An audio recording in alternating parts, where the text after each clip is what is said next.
नमस्कार दोस्तों, एक बार फिर से स्वागत है आपका हरीश एकेडमी में। चलिए, मैंने कल जो टॉपिक पढ़ाए आपको अक्षांश, देशांतर, पूरी रेखाएं आपको क्लियर और अक्षांश देशांतर से इतना क्लियर कर दिया कि आपको अब लगभग मेरे हिसाब से वहाँ से जैसे भी जो भी क्वेश्चन बनेंगे आप लोग उनको गलत नहीं करोगे। अब एक बार घर में और जा करके एक बार जहाँ आप एक बार और जा करके पढ़िए, उनको अच्छे से क्लियर हो जाएगा। ठीक है, जहाँ और भी डाउट हो तो इस वीडियो में भी आप उस वीडियो से संबंधित जो भी डाउट हो आप पूछ सकते हैं, या उसी वीडियो में आप पूछ सकते हो। ठीक है, अब देखिए आज का जो अपना टॉपिक है वो है ऋतु परिवर्तन का, बिल्कुल उससे रिलेटेड है। ठीक है, मैंने आपको हर वीडियो में एक ही बात बोलता हूँ कि अपन एक बिल्कुल सीक्वेंस से चल रहे हैं ज्योग्राफी में, कि आपको जब तक लास्ट वीडियो देखते जाओगे तो वो आपको पूरा कमांड हो जाएगी आपको ज्योग्राफी में।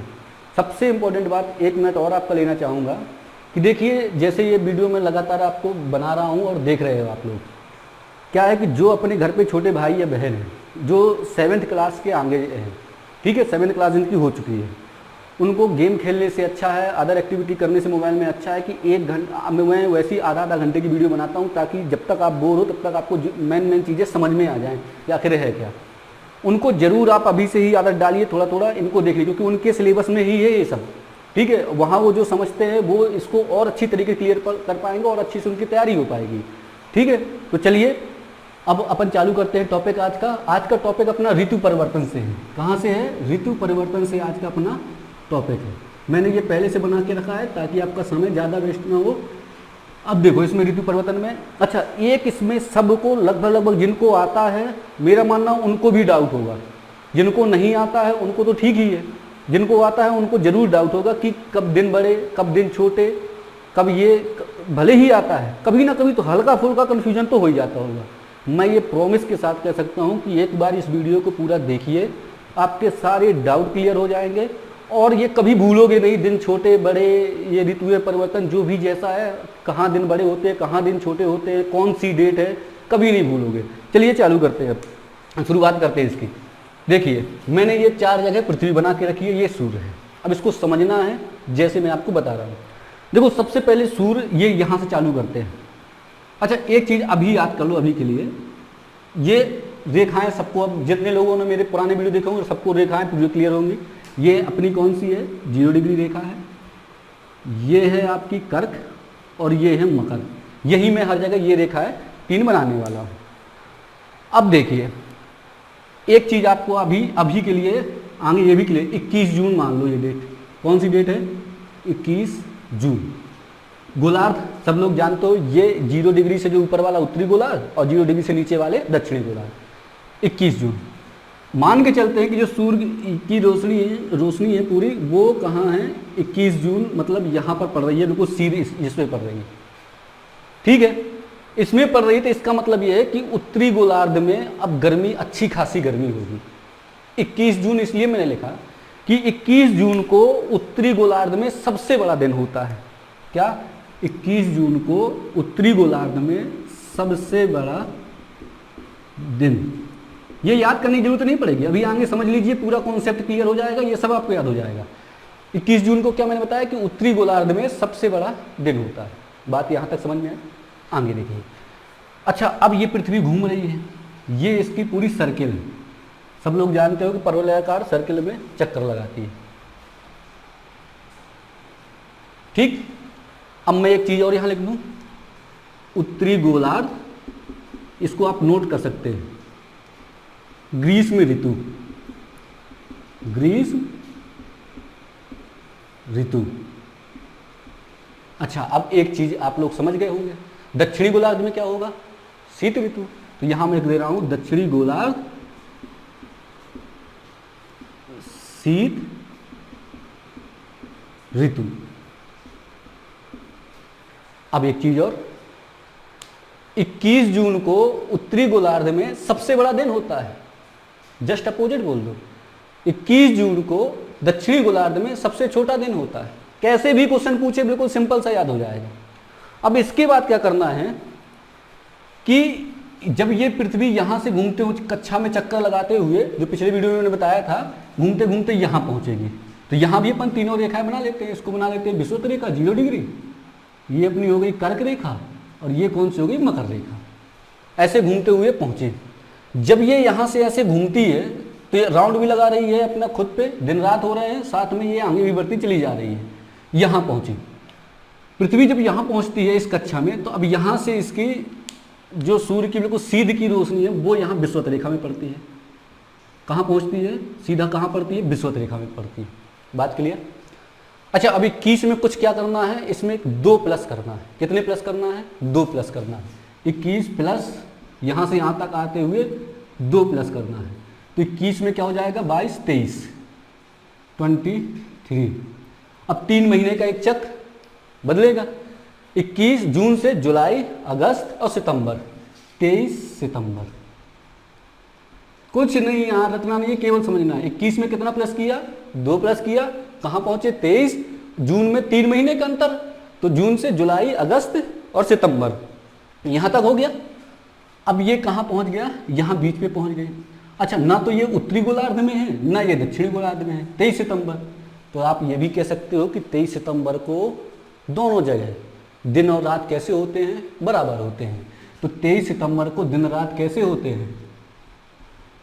बराबर होते हैं। बात समझ में आई? 21 जून कर्क रेखा पे लंबवत था सूर्य, सबसे बड़ा दिन, यहाँ सबसे छोटा दिन। 23 सितंबर ये बिल्कुल बीचों बीच है, सूर्य की रोशनी विषुवत रेखा पे है, तो दिन रात कैसे होंगे 23 सितंबर को? बराबर। ठीक है, बात समझ में आई? ये कौन सी ऋतु थी? ग्रीष्म ऋतु। इसको शरद ऋतु बोल सकते हैं। क्या है ये? यहाँ कौन सी ऋतु? शरद ऋतु आ जाएगी। क्यों शरद ऋतु आ जाएगी? अभी ठंडी पूरी तरीके से शीत नहीं आई है, शरद आई है, हल्की हल्की ठंडी। अभी क्या चल रहा है?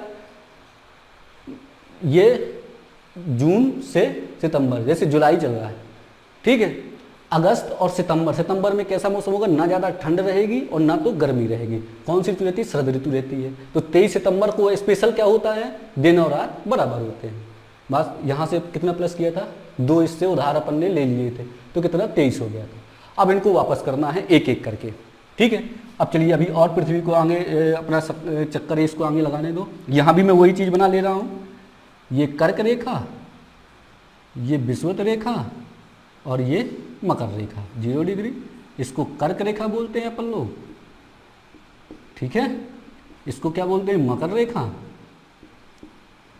मकर रेखा। अब सूर्य की रोशनी देखो, पहले यहाँ से चालू हुई, इसमें गई, अब नीचे जाएगी, तो अब सूर्य की रोशनी कहाँ पड़ रही है? अपनी मकर रेखा में एकदम स्ट्रेट पड़ रही है, सीधे सीधे। कहाँ पड़ रही है? मकर रेखा में पड़ रही है। मैंने पहले बताया था 21 में कितने प्लस किए थे? 2, 23 हुआ था। अब एक एक करके वापस कर देते हैं।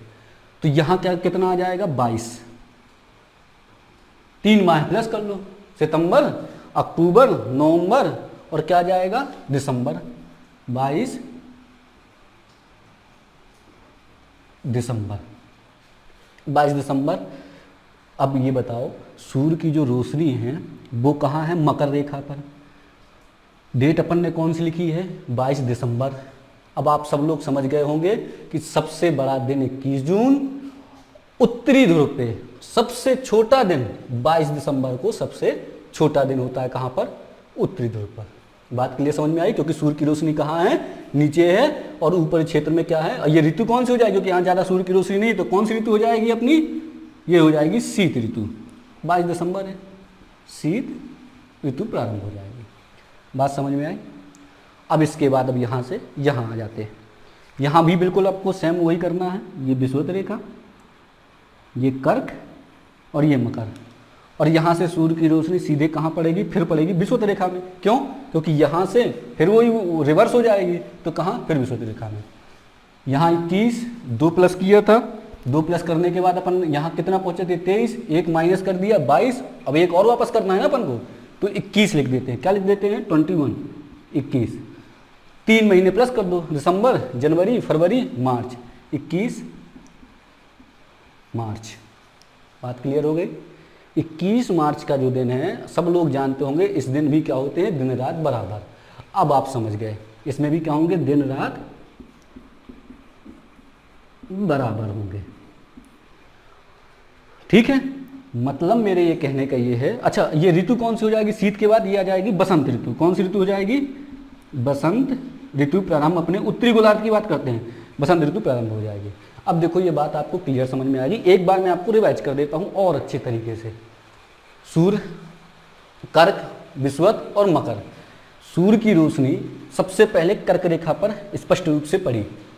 दिन कौन था? 21 जून का दिन था।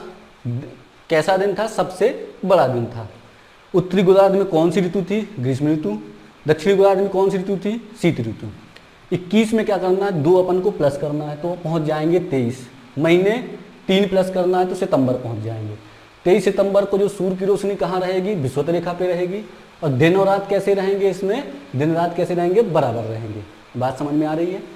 इसके जस्ट बाद फिर पृथ्वी अपना राउंड करती है तो यहाँ पहुँचती है। अब देखो यहाँ सूर्य की रोशनी फिर यहाँ पहुँची और फिर यहाँ से मकर रेखा में पहुँचेगी।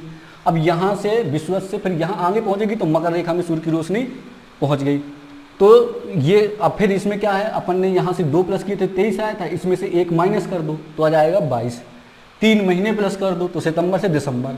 तो उत्तरी गोलार्ध में कौन सी ऋतु शुरू हो जाएगी? शुरुआत प्रारंभ हो जाएगी आपकी शीत ऋतु। और दक्षिणी गोलार्ध में ग्रीष्म ऋतु रहेगी।